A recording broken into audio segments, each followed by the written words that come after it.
Welcome. How are you doing tonight? We are here in the Fireside Chat that we have here in the Hacker Dojo every week. And we have as a guest today a Damon.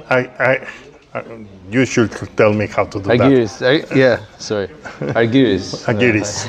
Okay, that's fantastic. So should I keep holding this? Yes. Okay. Yep. Okay. Well, that is a very pleasant time to have you as a guest. And we want to know a little bit, who is Damon? Tell us a little bit about your history, what you've been doing, where you're from.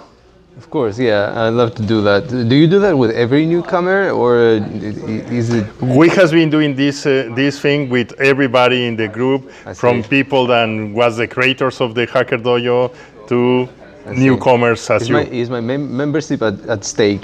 Okay, no, that's great. I love it. That it's good that you share your experience and to have a good knowledge. What are you feeling as a newcomer in the Hacker Dojo? I see.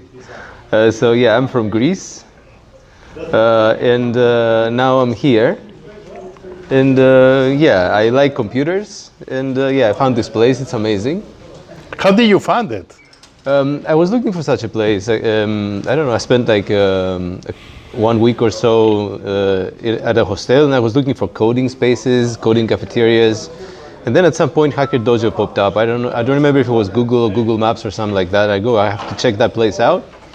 And yeah, I came here, and you know, when I stepped through the door, I go, okay, that's amazing.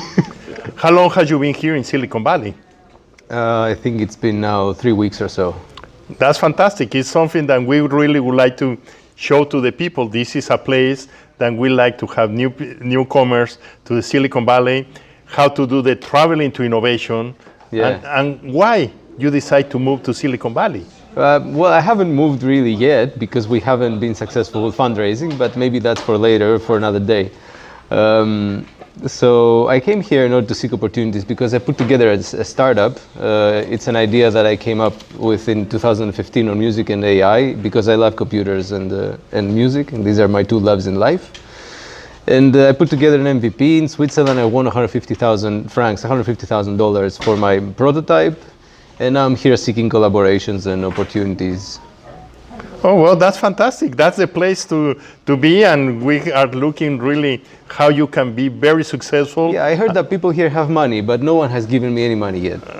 Well, that is one of the problems. I recall one of the people like you that came here, and we take him to the Sands Hill Road, that is the street where all the venture capitals, and say, hey, where is the samples? The people don't give you a check every corner or every time that you spend time. Yeah, you need to work on that in Silicon Valley. You need to it's not working very well. Okay, well, that's a good point, and we need to keep that in mind. Yeah.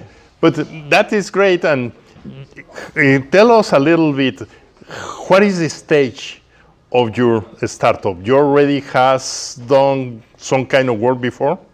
I haven't had a startup before, so I was so much motivated and driven. In Greece, when I was in Greece, I wasn't doing anything. I just had this vision that I wanted to do that because Greece is so left behind in terms of technology and computers and all that. So I was really depressed.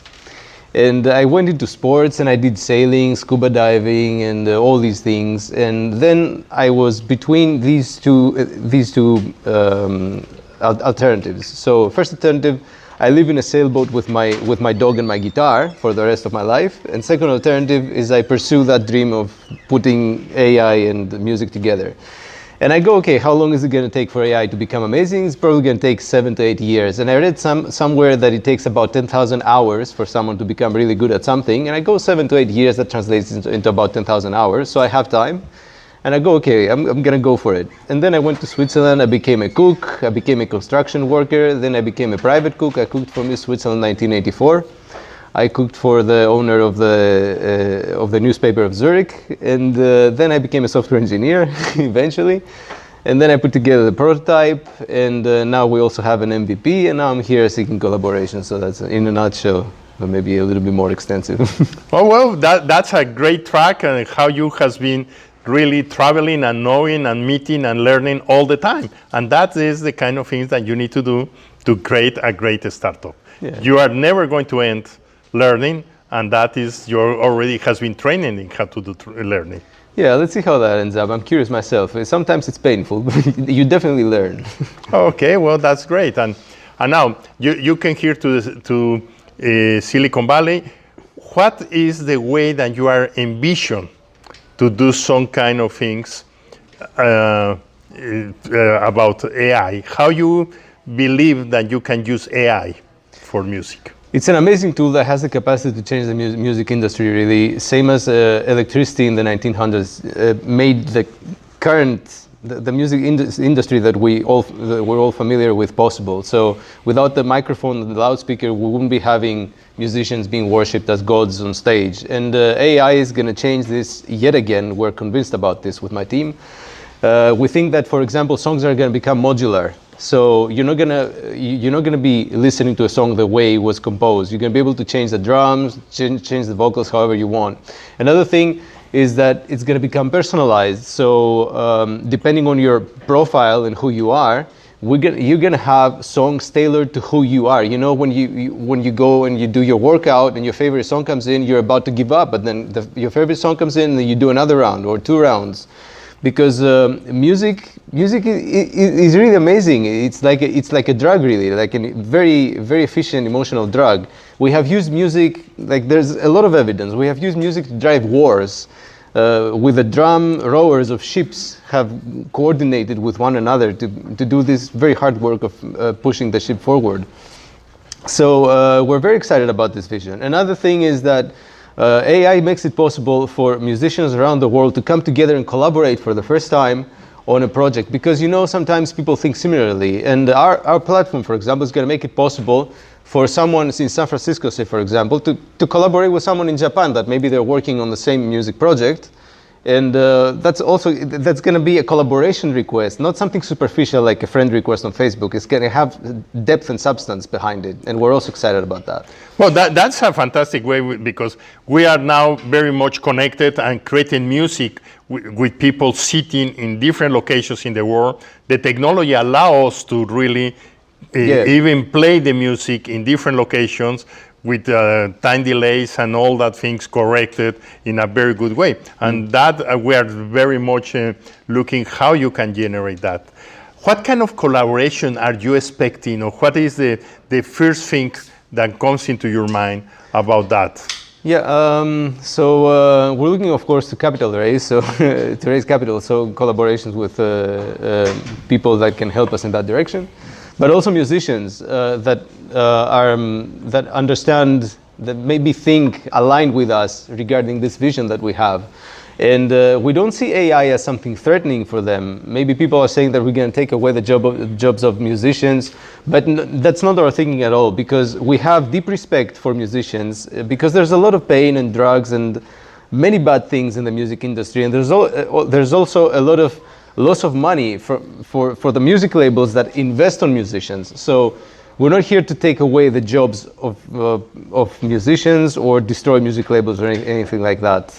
We want to create for them a new revenue stream based on material that they already have, because music labels have taken extreme risks, and we totally understand that. And musicians, you know how many breakups and the heartbreak and deaths there are in the music. Michael Jackson, Nirvana, all these bands. So we have deep understanding about these things. Another thing is that fans will not have to wait, for example, for 5 years for their favorite band to release a new album. They will be able, with our platform, right away to generate a new song, and the royalties for that song are going to belong 100% to the owner of the royalties to that song. So our platform doesn't keep anything. Yeah, but that's quite interesting, the way that you're thinking in that, because you already touch different elements: how to create music, how to manage the distribution of the music, how to do the collaboration of music in collaboration. Each one of them is a complete different problem. And that is one of the points that here in Silicon Valley, we try to bring down. How you choose one problem and solve it very well. And in that sense, for instance, in the creation of music, what kind of instruments do you play? I play 4 instruments. I was lucky enough to learn how to play the piano when I was a kid, and I have a diploma on that, and also the theory of European music. But also I have another perspective for music, from Byzantine music. I come from a very religious background. I can't say that I'm a religious person, but I was lucky enough to explore that area because Byzantine music provides with a completely new perspective to music theory and understanding and intuition, musical intuition. And it's also amazing to see that people that didn't have electricity like 5 years ago, they knew that if you use specific progressions of notes, you elicit specific emotions. So if you want the listener to feel in a specific way, you sing a progression of specific notes and you can have that. It's amazing that people knew that back then, to me at least. Well, that's fantastic. And with that knowledge of music and getting into use the artificial intelligence, that's very much a different approach. Today, one of the things that I see very common is if you want to learn how to paint, is hundreds of videos in YouTube that tell you how to do painting. It's very common that the people say, take your colors, take your papers, and start generating. But creating music is not so common. Yeah, that's true. And that is one of things that you do. So one thing that is interesting to think about is that up until now we have been analyzing music using mathematics and physics. And these are great tools to analyze music to some extent. But artificial intelligence gives us the possibility to dive really, really deep because we have a thing in Greek that we call ποιητική αδεία, which means that we allow a poet to make mistakes, quote unquote. And these mistakes are justified because the result sounds good in the end. So this is because the rules that we can come up with when it comes to music, for example, do not allow for specific music progressions that sound good, but when it comes to music theory, they're not allowed, they're wrong. So artificial intelligence can go to a very, very great level of detail, and it's going to be able for us it's going to make it possible for us to generate music that we have never thought of before. Well, I can imagine this is a very similar to the kind, if you use DALL-E in some way, that you describe the music, the painting, and that generates something that is sometimes very hard to know what do you expect to see on the screen. Yeah. Now, in the music is quite interesting, is you describe the feeling of the person and how to generate that and say, I wanted that into a symphony way, into a rock mode, and all that stuff. That is a fantastic, I have not seen any application in that direction. Maybe they are, but I am not very close to them. That is you have a good point in how to reach that new way of creating music. Thank you. And the point here is in which way you could think to do a validation or a test in a way that the people get interest in you. How big difference has you seen when you has been in different countries that you described earlier? The difference is the people easy to talk about, hey, I have this crazy idea, and how you approach it, how you expect to be different here in the Silicon Valley. It's not easy, actually, in the rest of the world at least. I haven't found a place outside of Silicon Valley where people understand technology to the depth that people understand it here, unfortunately. And that translates into fear that people have, and they're maybe against technology. I have cousins in Greece, for example, that are using the old school phones with the buttons, you know. They don't go ahead and buy a new phone with a touch screen because they're afraid of the change. I don't know. Change, yeah, it creates fear sometimes in people's hearts. But then the question that I have for these people is, why are you using a car, or why are you using a phone? So why don't you transition? So things are speeding up, and there are cultural things that are maybe holding people back, which are not nice, because this is an amazing time for humanity. Amazing things are possible, and that is really holding us back. Well, in that way, how you suggest or how you invite people here in the Hacker Dojo to start doing this project? There is sometimes, I remember, has been here that the people get together to play music and they bring their own instruments. We have sessions about artificial intelligence. We have with OpenVino and with Intel collaboration with them in how to use artificial intelligence for doing that. How do you suggest or how do you think that Hacker Dojo can help you to do that? I think it's an amazing place for this. I've only been here for a week or so, and I just posted a message actually on Slack. If there's someone that can do beatboxing or rapping, because we need 5 hours of recorded material in order to put together a model that can rap. So yeah, that was the first attempt. So yeah, I don't know which idea I'm going to come up with later on, but you guys are extremely well organized. I'm really happy to have found this place. We're, by the way, looking for a CTO. I don't know if anyone is interested, because currently I'm doing full stack development and business stuff on my own. And we have an amazing lead AI who's unfortunately in Australia, but he's ready to move here if we end up fundraising, who has 2 Guinness World Records, by the way, on that stuff. And he put together the Shimon music robot that can improvise on stage with musicians. He can listen to musicians, can play the marimba. So he's quite amazing. Yeah. Yeah, that's fantastic, and that it should be good that you can provide some kind of these materials, because some videos about this robot playing marimba it's quite funny and popular. Yeah, it is. Yeah, it will be very interesting to see, to be watched for the people. And here, well, you need to talk with the people tonight. We are going to have, for instance, a pitch presentations where you are going to learn what is the way that you can ask for investment for your company. And that sense is important that you learn about that. And after the presentations, talk with the judges, to the people that is going to give the feedback in a way that you can learn faster. That is this place always has the possibility that you can learn about. Exactly, yeah, that's what I think. That's why I'm so happy. One of the reasons why I'm so happy is because there's so many smart, like all the people that are here are very smart. So I'm a really open person. Like, come to me if you have ideas. Let's discuss how we can move on with this thing. I really love this project, and I would really like to see that become something, because currently it's not really anything at the moment. Okay, we're running a little bit of time, short on time, but you say that you found that the Hacker Dojo is very well organized. What is that meanings? How you feel it that? That's, I guess it's kind of relevant. Depends on the experiences that one has. So compared to the experiences that I have from other places, it is very well organized. So compared to Greece, you have monitors there. You have, it's an amazing place.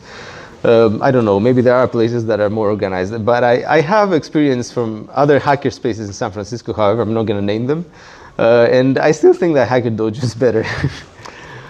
And now, you say that you want to have a CTO, you want to get some. How people can connect with you? What is your social, or what is your email? Where the people can get in touch with Damon Argyris? Yeah, I need to change my name on LinkedIn, I guess, because I have the Greek name and it's not that easy.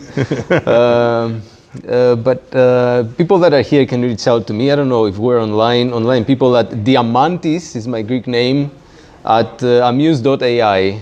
So Amuses are the start with a Z that we're working on. So Diamantis at Amuse AI. I have to change that. Okay, well, that is fantastic, and we're really looking forward how you move into this adventure. And I hope the people in the Hacker Dojo, this is going to be in the channel, in the video channels that Hacker Dojo and the C3 Media promote, in a way that you can use it to promote, and we will be very happy and ask to anybody that listen this, please help you, because we want to have very successful startups around here. Much appreciated. Thank you for your time. Okay, well, congratulations, and looking forward to listen that kind of music that we don't know exactly how artificial intelligence is going to help. I will be happy to have it tested here. Yeah, it will be amazing.